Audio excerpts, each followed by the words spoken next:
Governador desse estado e por nós todos ainda considerado governador, Olívio Dutra.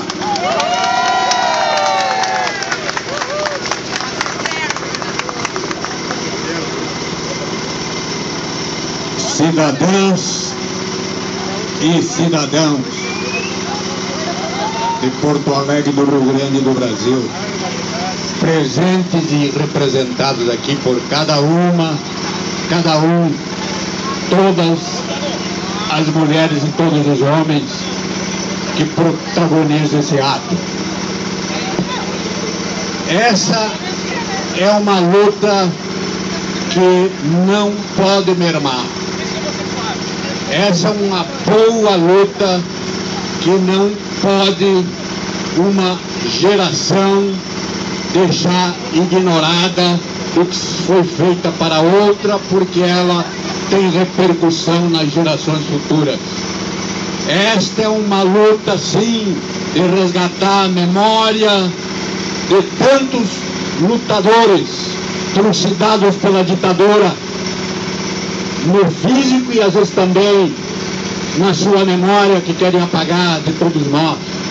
Sem dúvida isso é importante, mas o importante é que tem em cada um de nós, tenhamos ou não vivido aqueles tempos, e a juventude de hoje tem muito a refletir sobre o que aconteceu no passado. Talvez nas escolas, talvez nas universidades, nos locais de trabalho, essa questão não seja colocada com a importância que tem que ter, com a constância com a qual deve acontecer.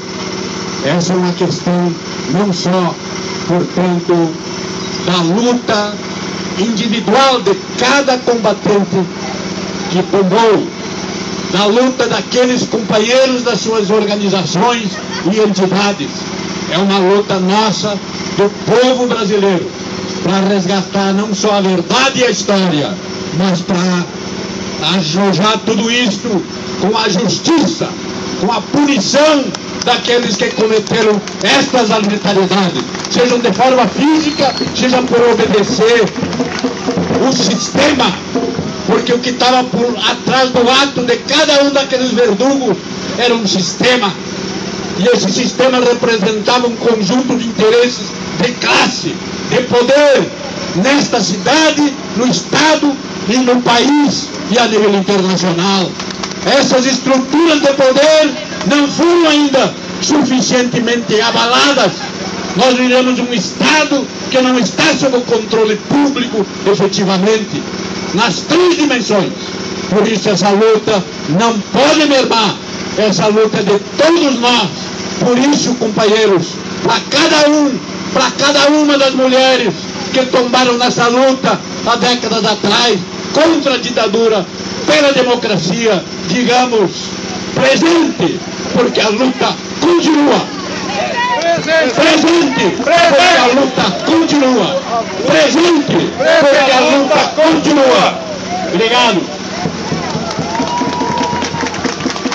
Este é o Comitê Estadual Popular, Memória, Verdade e Justiça, que está fazendo seu lançamento estadual ao público aqui na frente, onde era o quartel da 6ª Companhia de Polícia do Exército. Presente ainda nesse ato, o Partido dos Trabalhadores, o PT, Juventude Socialista do PDT, deputado Raul Carrão, deputado Nelson Metalúrgico, PCdoB, presidente estadual do PCdoB, membro deputado Carrão. Também aqui está Lino Brum, filho, irmão de Ciro Brum, que foi preso e torturado nesse espaço aqui. Chamamos também de imediato para fazer uma fala para nós, pelo Sindicato dos Advogados, Marcos dos Santos. Por favor.